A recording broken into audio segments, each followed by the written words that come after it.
Assalamualaikum warahmatullahi wabarakatuh. Hai anak kreatif, apa kabar hari ini? Ketemu dengan Pak Han di sini di channel kesayangan kita, Ruang Siar Guru. Gimana? Udah bosen belum di rumah? Hari ini Pak Han akan mengajak kalian belajar sambil jalan-jalan. Seru ya? Mau kemana ya kita hari ini? Ke Bali? Atau ke perkebunan teh? Atau ke pertambangan mungkin? Atau ke laut? Atau angon kebo di sawah? Tapi tahu nggak sih, itu semua merupakan sumber daya alam. Apa itu sumber daya alam? Sumber daya alam adalah segala kekayaan alam yang dapat dimanfaatkan untuk manusia dan masyarakat. Jadi sumber daya alam itu apa? Yaitu tadi semua. Ada hewan, ada tumbuhan, ada besi, emas, hasil pertambangan, ada juga laut, angin, dan matahari. Secara umum, sumber daya alam dibagi menjadi dua. Yang pertama adalah sumber daya alam biotik atau yang hidup, dan yang kedua adalah sumber daya alam yang abiotik atau yang tidak hidup. Untuk lebih jelasnya, yuk kita jalan ke tempat yang pertama. Ya, kita sudah ada di peternakan. Di peternakan ini, kita akan mengenal sumber daya alam biotik. Ada hewan dan juga ada tumbuhan. Tetapi kalau di peternakan tentu saja kita akan mengenal banyak sekali manfaat dari sumber daya alam hewani. Ada dua macam sumber daya alam biotik, yaitu sumber daya alam hewani dan sumber daya alam nabati. Hewani berasal dari katanya saja hewan. Berarti berasal dari hewan. Sedangkan nabati itu yang satunya lagi, berarti tumbuhan. Mudah diingat kan? Ya, di peternakan ini banyak sekali hewan. Ada sapi, ada kerbau, ada kambing, ada unggas, dan masih banyak yang lain. Masing-masing dari mereka memiliki kegunaan masing-masing. Ada yang kita peroleh dagingnya, ada yang kita peroleh telurnya, ada juga yang kita peroleh susunya, dan juga ada yang kita dapatkan madunya. Ini semua tergantung dari peternakan apa yang ada di situ. Kalau itu memang peternakan yang menghasilkan daging tertentu, ya akan menghasilkan daging tertentu. Tapi selain untuk bahan pangan, tahukah kamu banyak peternakan juga yang diambil adalah tenaganya. Contohnya adalah kuda. Kuda digunakan untuk menarik delman. Ada juga yang menghasilkan tenaga yang lain. Ada kerbau misalnya. Kerbau dan juga sapi digunakan untuk membajak sawah. Untuk yang lain juga masih ada loh. Kita lihat ya, kita akan pergi ke tempat selanjutnya. Ya, kita sudah ada di pabrik. Di industri ini, hewan-hewan diubah atau diolah menjadi barang-barang kerajinan. Kulit kerbau, ataupun kambing, ataupun sapi, bahkan kulit reptil seperti ular dan juga buaya diolah menjadi barang-barang kerajinan. Di rumah kalian pasti banyak. Contohnya adalah sepatu. Ada lagi yang lain adalah tas. Ada juga jaket. Ada juga dompet dan juga sabuk. Barang-barang ini bisa dihasilkan dari kulit-kulit hewan tersebut. Selain itu semua, masih ada lagi loh, beberapa hewan juga diolah bulunya. Contohnya domba. Domba menghasilkan bulu dan bulu itu diubah menjadi benang wol yang nantinya akan diubah menjadi barang-barang seperti sweater, shawl maupun kaos kaki dan juga barang-barang yang lain. Biasanya digunakan pada saat musim dingin. Ya, ternyata banyak sekali ya manfaat dari industri yang berupa hewan ini. Nah, dari sini kita akan mengenal lagi industri yang lain. Tetapi industri itu berasal dari tanaman. Menarik ya? Yuk kita ke tempat selanjutnya. Ya, kita masih di pabrik. Tetapi pabrik ini adalah pabrik pengolahan bahan makanan. Bahan makanan ini berasal dari tanam-tanaman. Biasanya Pabrik ini mengolah bahan-bahan mulai dari bahan baku, bahan setengah jadi, ataupun bahan jadi yang siap dikonsumsi. Bahan baku contohnya adalah tepung. Tepung nanti bisa diolah lagi menjadi makanan yang lain, seperti mie ataupun roti. Sedangkan bahan-bahan yang setengah jadi, contohnya adalah makanan dan minuman instan. Memang memerlukan proses untuk mengolahnya lagi, tetapi tidak sepanjang proses membuat roti ataupun membuat mie. Jadi disebut barang setengah jadi. Ada lagi bahan-bahan yang sudah siap kita konsumsi. Contohnya adalah kalian jajan-jajanan itu di minimarket, supermarket, ataupun di swalayan terdekat, ataupun di pasar-pasar. Banyak sekali bahan makanan yang sudah siap konsumsi, mulai dari keripik-keripik dan juga minuman-minuman.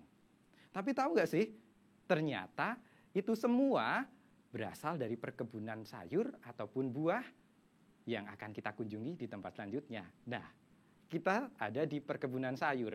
Ini adalah salah satu contohnya saja. Di perkebunan ini, sayuran diolah bisa menjadi makanan ataupun minuman lain. Tetapi bisa juga sayuran dikonsumsi secara langsung agar tubuh kita tetap kuat. Oke, selanjutnya kita pergi ke perkebunan buah yuk.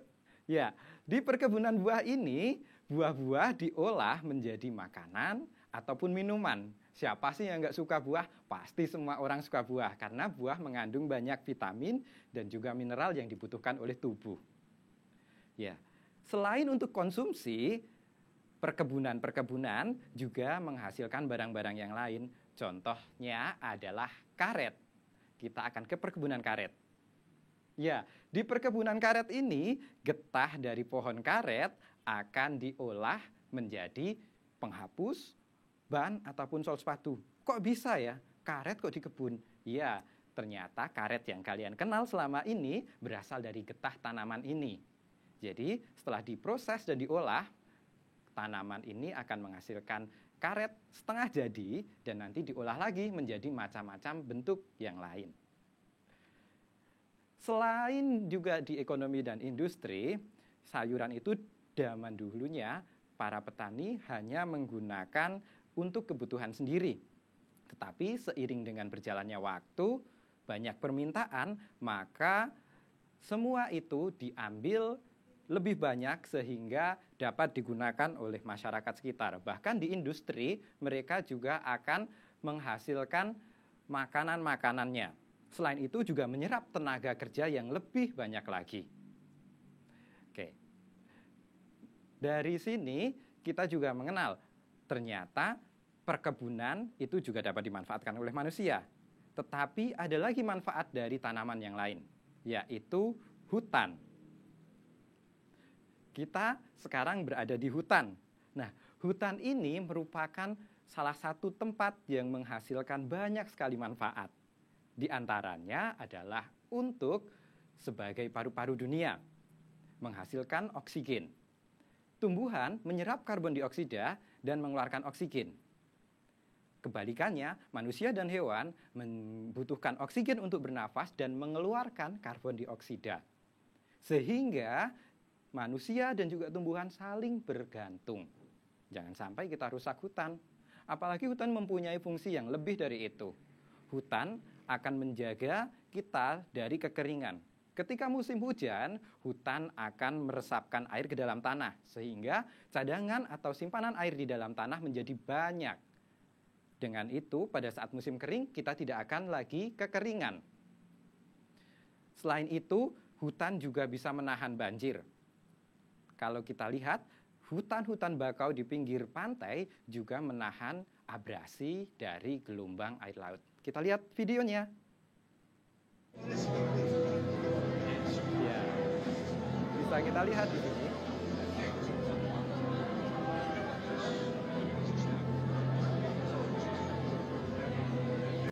Ya, bisa kita lihat tadi, ternyata video itu menggambarkan bagaimana hutan bakau dapat menahan gelombang yang besar. Hebat bukan? Ketika terjadi gelombang yang besar, tanaman di pinggir pantai, contohnya bakau, akan menghalangi arus gelombang itu, sehingga tidak akan menimbulkan dampak kerusakan yang besar bagi masyarakat di sekitarnya. Begitu pula ketika terjadi tsunami. Jadi anak-anak, anak kreatif di sana, di rumah, kita harus menjaga kelestarian hutan agar kita mendapatkan keuntungan dari sana. Oke, kita sudah belajar tentang sumber daya alam biotik yang hidup. Lalu bagaimana dengan sumber daya alam abiotik? Mari kita berjalan-jalan ke tempat selanjutnya. Kita ke pertambangan. Ya, kita sudah ada di pertambangan. Pertambangan ini merupakan salah satu contoh pertambangan yang ada di Indonesia. Banyak sekali tambang yang ada di Indonesia. Mulai dari tambang minyak bumi, batu bara, ada juga tambang besi, emas, bahkan intan juga ada. Tetapi kalau kalian tahu, semua itu memiliki manfaat. Contohnya adalah sebagai bahan bakar kendaraan bermotor. Ya, di sini kita pasti tahu kendaraan kita memerlukan bahan bakar. Bahan bakar ini diperoleh dari mana? Ya dari pertambangan lagi. Tambang apa? Tambang minyak bumi. Selanjutnya bisa digunakan untuk perhiasan. Ya, siapa yang nggak senang perhiasan? Mama-mama atau orang tua kalian pasti senang dengan perhiasan. Emas memiliki nilai ekonomis yang tinggi. Di sini juga diperoleh dari pertambangan lagi. Selain itu, juga digunakan untuk struktur bahan bangunan. Bahan bangunan di sini menggunakan besi sebagai strukturnya. Ya, rumah-rumah kita atau gedung-gedung pasti menggunakan besi ataupun baja sebagai penguat struktur bahan bangunannya. Sehingga bangunan yang diperoleh memiliki kualitas yang bagus dan tidak akan mudah rusak. Ya. Selain itu juga bisa digunakan untuk kerajinan. Contohnya di sini adalah kerajinan berupa kerajinan dari perunggu. Kalau kita kenal di Yogyakarta ada satu kota yang sangat terkenal dengan kerajinan peraknya, yaitu Kota Gede. Kota Gede memiliki kerajinan perak yang sangat termasyhur sampai ke mancanegara. Tahu nggak, kita masih punya tempat yang ingin kita kunjungi lagi, jadi jangan kemana-mana. Kita berangkat yuk ke pantai. Kita sudah ada di pantai. Di pantai ini banyak sekali sumber daya alam yang kita dapat. Ini adalah salah satu pantai di Yogyakarta, namanya Pantai Baru. Di sini sumber daya alam angin dan juga mataharinya sangat melimpah ruah. Sangat banyak, saking banyaknya di sini bisa digunakan untuk membangkitkan listrik. Kok bisa ya membangkitkan listrik dengan angin ataupun matahari? Kalau penasaran, kita lihat videonya.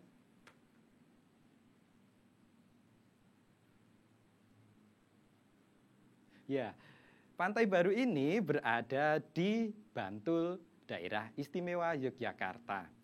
Di sini pantainya seperti yang Pak Han bilang tadi, mempunyai sumber daya alam yang sangat melimpah di bidang angin maupun pada terik mataharinya. Sehingga masyarakat dan juga pemerintah membangun kincir-kincir angin yang digunakan untuk membangkitkan tenaga listrik. Tetapi kadang angin juga bertiup tidak terlalu kencang, tergantung sesuai dengan musimnya.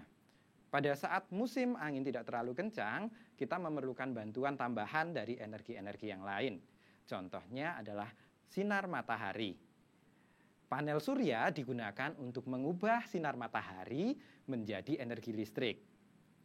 Nah, gabungan dari kedua energi ini disebut energi hybrid, sehingga menghasilkan listrik yang cukup untuk menambahkan kekuatan atau memberikan penerangan dan juga digunakan masyarakat di sekitar Pantai Baru. Angin ditambah panel surya akan menghasilkan listrik yang cukup untuk semuanya. Ternyata kreatif sekali ya anak-anak, bahwa pemerintah itu sudah sangat memikirkan bagaimana energi itu bisa kita peroleh. Ya, di sini kamu juga harus ikut seperti pemerintah. Anak-anak kreatif di rumah pasti kreatif. ketika kelak dewasa nanti semuanya akan menghasilkan atau memperoleh hasil yang bagus dari belajar kalian kali ini. Yuk kita kembali ke bandara dulu. Gimana? Seru kan perjalanan kita pada hari ini? Iya dong, kita sudah banyak belajar. Mulai dari sumber daya alam, jenis-jenis sumber daya alam, dan juga pemanfaatannya. Masih ingat nggak sumber daya alam itu apa? Sumber daya alam itu adalah segala kekayaan alam yang dimanfaatkan untuk kebutuhan manusia. Dibagi menjadi dua, sumber daya alam biotik yang hidup dan abiotik yang tidak hidup. Dan semua itu memiliki manfaat, mulai dari tumbuhan dan juga hewan sampai hasil pertambangan, bahkan digunakan untuk menghasilkan energi. Ya. Sekian dulu pelajaran dari Pak Han. Jangan lupa tetap ikuti protokol kesehatan. Rajin berolahraga, jaga kebersihan, mencuci tangan sering-sering, dan juga mengenakan masker. Jika kalian ingin menonton YouTube, harus didampingi dengan orang dewasa, bisa kakak ataupun orang tua. Tetap semangat dan selalu saksikan channel kesayangan kita di Ruang Siar Guru. Sampai jumpa, dadah!